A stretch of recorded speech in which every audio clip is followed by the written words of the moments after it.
Bienvenue à tous et merci de nous rejoindre pour cette nouvelle émission de l'interview Africa Avenir, au cours de laquelle nous recevrons M. Jean-Claude Chipama. Bienvenue à vous, M. Jean-Claude Chipama, et merci de répondre à notre invitation. Merci beaucoup. M. Jean-Claude, vous avez débuté votre carrière en étant directeur commercial chez Zen, devenu Airtel. Quel est votre parcours professionnel qui vous a conduit à devenir un dirigeant d'une grande banque comme Equity? Pour commencer ma carrière, j'étais assistant en charge des missions à la Cour des comptes. C'est un organisme de contrôle qui se charge de regarder les comptes publics des entreprises du portefeuille de l'État. Ici à Kinshasa? En RDC. Donc j'étais assistant du professeur Mabi Mulumba qui était à l'époque président de la Cour des comptes. Ensuite, quelques temps plus tard, j'ai été embauché au démarrage de la société Celtel qui a commencé... c'est là que le public vous reconnaît. Hein? Oui, donc c'est là que j'ai commencé, mais je n'étais pas directeur. J'ai commencé comme agent du service à la clientèle. Donc j'ai répondu au téléphone. Service client Celtel, bonjour. Jean-Claude au téléphone, mon surnom c'était Jordan. Jordan au téléphone, qu'est-ce que je peux faire pour vous? Comment on peut vous assister, etc. Ensuite, j'ai gravi les échelons. Je suis passé coordonnateur, en fait, et puis je suis passé manager commercial pour la ville de Kinshasa, la province du Congo central, à l'époque Bas-Congo, donc j'étais directeur provincial. Ensuite, je suis passé à l'Est et ensuite, je suis allé au Katanga. Donc, Katanga, Kasaï, Grand Kasaï, Katanga à l'époque, KKK comme on appelait. Mais ça, c'est la partie du début de ma carrière professionnelle chez Celtel. Oui, mais bien sûr. À quel âge? 28 ans. J'ai commencé ma vie professionnelle en deux phases. J'avais une petite entreprise personnelle qui s'appelait Pendule. Et puis, ça veut dire? Ouais, c'est une activité qui faisait du transport en commun, donc entrepreneuriat très tôt. Ok. Ouais. Qu'est-ce qui vous a ramené jusqu'à Equity BCDC? Ah, c'est mon parcours. Hein. Après, c'est quoi déjà à l'époque, en 2003, je pense, je vais rencontrer des Hollandais qui voulait lancer ce qui est la maman ou la grand-maman de ce qu'on appelle aujourd'hui le mobile money, à l'époque avec la structure qui s'appelait Cellpay. Donc j'étais le project manager de ce projet-là et on a travaillé ensemble pour lancer les premières transactions dématérialisées de la carte à gratter, les premières transactions de la transaction mobile money en RDC. Donc j'en suis un des pionniers vraiment de la première heure du mobile money. Alors le succès que cela a eu m'a conduit à quitter le pays. Donc c'est grâce à ce succès-là que je suis parti en Jamaïque rejoindre le groupe Digicel, qui est un opérateur téléphonie mobile et qui avait dans sa direction des anciens dirigeants de Cellpay, donc qui était une société sœur à Celtel. Donc maintenant, vous pouvez faire le lien. Et c'est comme ça que je suis parti en Jamaïque, puis je suis allé en Haïti. On a lancé, par la grâce de Dieu, l'opération de Haïti, qui était un grand succès. Et puis, 2009, je vais chez Microsoft comme directeur Afrique francophone. Donc 19 pays basés au Sénégal, ensuite basés en Côte d'Ivoire. Là, on a lancé Windows 7, on a lancé Office 2010, et puis autour de 2011, je suis reparti chez Digicel. Mais cette fois-ci en Australie. Donc, le siège était à Brisbane, mais j'étais en charge de 8 pays dans la région. Papouasie-Nouvelle-Guinée, Fidji, Samoa, etc. Donc là, on est dans l'Asie-Pacifique. Ensuite, le cœur battait tellement pour la RDC que je suis rentré comme directeur général de Canal+. Donc j'ai lancé Canal+ ici en RDC et pendant 5 ans, on a fait un très grand succès pour le groupe Canal+. J'ai pris un break, je suis retourné à l'entrepreneuriat, j'ai lancé la marque de vêtements qui m'habille avec ma femme pendant 1 an et demi de congé sabbatique, puis PDG, donc directeur général du groupe Eutelsat. J'étais responsable de toute l'Afrique, 42 pays dans lesquels... Félicitations. Oui, merci. Donc là, j'étais basé à Paris. Ensuite, en ce moment au moment où j'étais à Canal+, je vais croiser le fondateur, enfin le groupe CEO, le PDG de Equity, qui m'a demandé de rejoindre le conseil d'administration. Là, on est en 2015. Donc, je venais au conseil d'administration d'Equity parce qu'il était intéressé de savoir comment on avait réussi à démocratiser Canal+, donc l'accès à la télévision payante, etc., etc. Donc, il voulait absolument faire la même chose pour Equity. Et là, j'agissais comme directeur non exécutif, donc je ne gérais pas. À la fusion de Equity et BCBC, l'opportunité s'est présentée de pouvoir rejoindre maintenant le management. Là, c'est de l'année passée, c'est en février 2021 que j'ai pris maintenant les fonctions. Je suis rentré de France et donc j'ai pris les fonctions de directeur général adjoint. Là, je m'occupe de toute l'activité commerciale, de la communication, du marketing, etc. J'amène mon expertise. Il a apporté des changements au niveau fonction, mais je ne comprends pas quel impact qu'il apporte au niveau de votre ménage, vos enfants, votre femme, comment ils embrassent cela? Vous savez, mes premiers alliés dans la vie, c'est ma femme. Ça fait 21 ans maintenant que ça dure. Je suis un homme heureux, je suis un homme extrêmement épanoui, je suis un homme amoureux. Oui, je suis amoureux et c'est 21 ans de lune de miel. Donc, mes enfants, ce sont mes conseillers, ce sont mes accompagnateurs. Ils m'ont accompagné dans tous les pays où nous sommes allés. On en a fait 78 aujourd'hui. Donc ça ne pose pas de problème, ils non. acceptent que papa a changé. Au contraire, ils aiment ça. Il voyage tout le temps, il n'est plus à la maison pour jouer avec nous, il est tout le temps en voyage. Au contraire, ils ont aimé ça, ils aiment ça, ils voyagent, ils ont découvert le monde, ils ont appris beaucoup. Est-ce que tu souhaites aussi être comme vous un jour? Ah oui, c'est sûr. Hein, mais si vous voulez poser des questions à mon fils, il vous dira. Il a 20 ans maintenant, cette année il aura 20 ans, donc c'est un grand garçon, donc c'est sûr que dans mon rôle de père, je veux être un modèle. Quel est votre objectif principal chez Equity privé? Alors, personnellement, je suis un manager expérimenté et Equity en avait besoin, et c'est pas que moi, hein, donc on a besoin de toutes les forces vives qui peuvent apporter un plus à la banque. Aujourd'hui, mon rôle, c'est de donner le meilleur de moi-même. Je suis un passionné, je suis infatigable. On me décrit comme quelqu'un qui ne se fatigue jamais. Donc, oui, donc je suis quelqu'un de extrêmement déterminé et donc j'amène cette force de caractère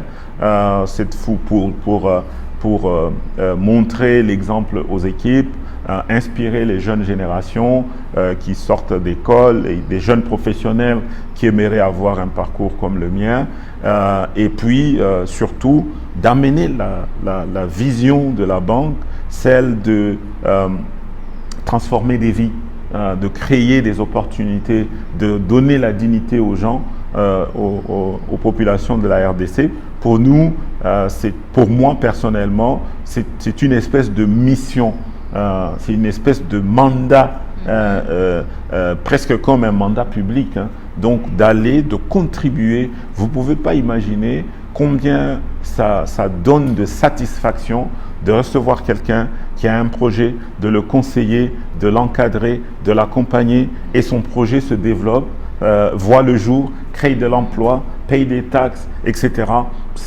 en termes, personnellement, ça apporte une énorme satisfaction.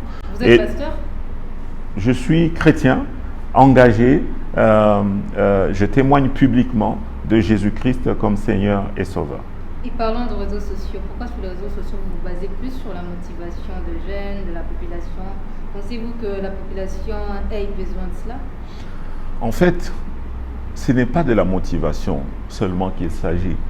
Il s'agit ici de montrer un modèle. Il y a un modèle de leadership, il y a un modèle de professionnel, il y a un modèle de mari, il y a un modèle de chrétien que je veux absolument montrer aux jeunes. Je veux que les gens ils apprennent. Seulement aux jeunes, mais pour les gens qui étaient déjà partis. Mais oui, mais principalement les jeunes. Principalement les jeunes parce que vous parliez de ma foi chrétienne. Dieu m'a permis de pouvoir gravir les échelons, arriver à diriger des sociétés cotées en bourse à Paris comme à Nairobi. C'est une grâce. Mais pour ça, je me suis toujours posé la question, Seigneur, pourquoi est-ce que tu as permis à ce que j'ai eu une carrière aussi brillante?